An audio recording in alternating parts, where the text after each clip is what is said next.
Hello दोस्तों, welcome to my new blog. इस blog में मैं आपको बताऊंगा कि कैसे आप पुणे के पास एक ज्योतिर्लिंग है जिसका नाम भीमाशंकर है, वहां दर्शन करके आएंगे। इसमें मैं आपको 3 रास्ते बताऊंगा। आप ट्रेन से भी यहां आ सकते हैं, बस से भी किसी भी सिटी से पुणे आ सकते हैं और फ्लाइट से भी आ सकते हैं। सबसे पहले आप जैसे ही स्टेशन आएंगे, पुणे स्टेशन के लिए हर जगह से ट्रेन है। आपको वहाँ से शिवाजी नगर, जो कि 3 किलोमीटर दूर है पुणे स्टेशन से, वहाँ पे कैब करके और ऑटो करके पहुंचना है और वहां से आपको बस मिलेगी डायरेक्ट भीमाशंकर के लिए। बस का टाइमिंग रहेगा 4 घंटे और वो आपसे किराया लेगी 180 रुपीज़। उसके बाद दूसरा ऑप्शन रहेगा फ़्लाइट का। अगर आप किसी भी अदर सिटी से आते हैं तो आपको फ़्लाइट से डायरेक्ट पुणे एयरपोर्ट आना और वहाँ से डायरेक्ट आपको शिवाजी नगर से भीमाशंकर के लिए जाना है। यहाँ इसमें मैप में आप देख सकते हैं 3 घंटे लगेंगे, 124 किलोमीटर दूर है। और आपको मोस्टली प्रेफर करना है कि आप शिवाजी नगर से ही बस पकड़ें, अदर जगह से बस ना पकड़ें, जो आपकी ईजिली भीमाशंकर के दर्शन करवा देगी। जैसे ही आप यहाँ से महाराष्ट्र की जो लोकल बस है उसे पकड़ते हैं तो वो आपको ईजिली आसानी से पहुँचा देगी और दर्शन करके आपको वापस भी ले आएगी। लेकिन अगर आप एयरपोर्ट आते हैं और एयरपोर्ट से दर्शन के लिए जाना है तो वहाँ से कैब करनी है और कैब करके फाइनली आपको आना है शिवाजी नगर। और यहाँ से फिर से आपको सेम ट्रैवलर लेनी है और अदरवाइज़ बस लेनी है और बस आपको डायरेक्ट जाके छोड़ेगी भीमाशंकर। और पुणे का जो एयरपोर्ट है वो बहुत ही अच्छा और सुंदर एयरपोर्ट है, जबकि वो इंटरनेशनल एयरपोर्ट भी है। यहाँ से आप किसी भी सिटी से कनेक्टिविटी ईजिली मिल जाएगी और आप आसानी से यहाँ पे आ सकते हैं। अभी नेक्स्ट मैं आपको बताऊंगा तीसरा ऑप्शन क्या है। आप अपनी खुद की गाड़ी से भी आ सकते हैं।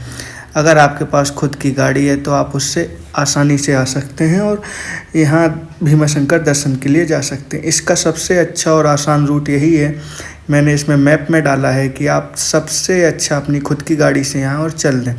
मेरे पास स्कूटी थी और मुझे अपनी ओन गाड़ी से जाना था, इसलिए मैं अपनी खुद की गाड़ी लेकर चल दिया।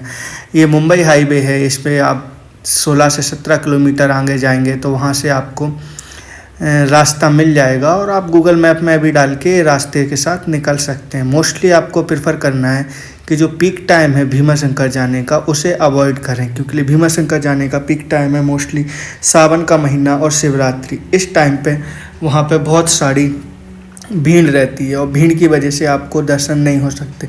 उसके अलावा आप कभी भी भीमाशंकर के लिए जाते हैं तो आपको दर्शन आसानी से हो जाएंगे। लेकिन अगर आप पीक टाइम में जाते हैं तो दर्शन होने के चांसेस नहीं हैं, इसलिए आप प्रेफर करना कि पीक टाइम में आप ना जाएं।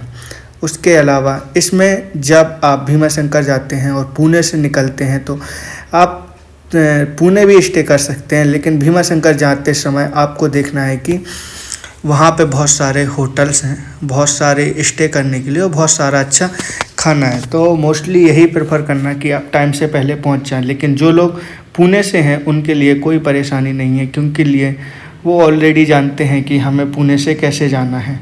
तो उसके लिए सबसे प्रेफर यही है, वो अपना खुद का 4 व्हीलर लें और चल दें। मौसम का ध्यान ज़रूर रखना है। अभी बरसात का टाइम नहीं है, गर्मियाँ चल रही हैं, तो गर्मी की वजह से यहाँ पे बहुत सारी गर्मी हो सकती है और वो आपको आगे चल के प्रॉब्लम दे सकती है। इसलिए प्रेफर करना आपको कि आप 4 व्हीलर से ही जाएं। बाकी ये जो रास्ता है बहुत ही अच्छा रास्ता है 4 व्हीलर के लिए और आइदर 2 व्हीलर के लिए। बट बरसात के टाइम में जो यहाँ के नज़ारे हैं वो औसम रहते हैं, जैसे कि आपने एक जन्नत में सहर कर लिया हो। जैसे कि आपको पता है हमारे महाकाल हमेशा एक पर्वत पर ही रहते हैं, तो ये मंदिर का भी एक बहुत ही ऊंचाई पर मंदिर है जहाँ पर हमारे महाकाल विराजमान है।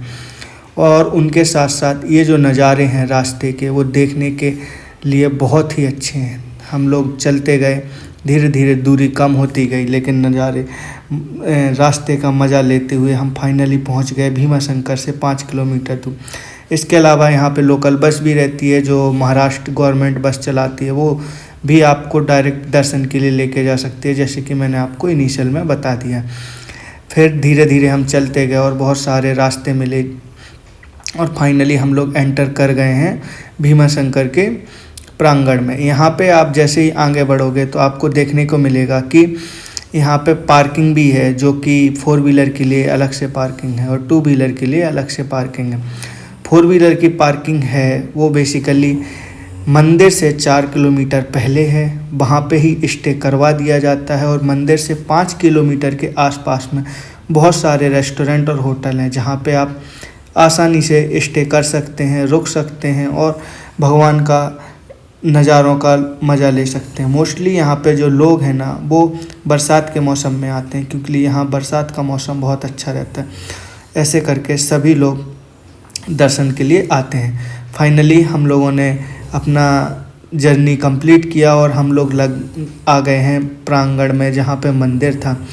मंदिर बहुत दूर था, हम लोग लेट हो गए थे, जिसकी वजह से लाइन बहुत लंबी थी। तो हमने सोचा चलो लाइन को देखते हैं कहाँ तक है। तो मैं निकल पड़ा आगे और देखने के लिए कि कितनी लंबी लाइन है। और धीरे धीरे आगे बढ़ते गए तो पता चला मोर देन 20,000 लोग आए हुए थे, जो कि सुबह से कंटिन्यू दर्शन कर रहे थे। इसका सबसे अच्छा ये था कि अगर आप टाइम से सुबह 7 o'clock तक पहुंच जाते हैं या 5 बजे पहुंच जाते हैं तो आपको आसानी से 1 घंटे में दर्शन हो जाएंगे।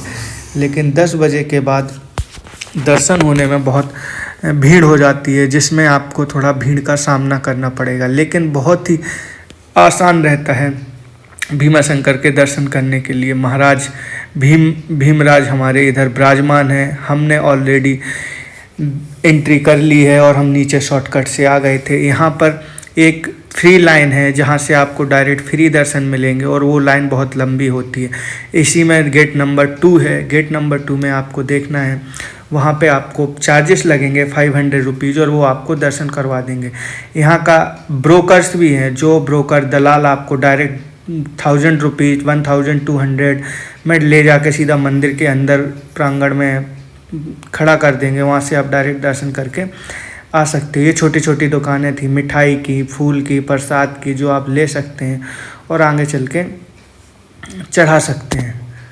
तो ऐसे करके हम लोगों ने मंदिर का परिक्रमा कंप्लीट किया और हम धीरे धीरे नीचे मंदिर की ओर प्रस्थान करते गए। रास्ते में और भी बहुत सारी चीज़ें देखने को मिली।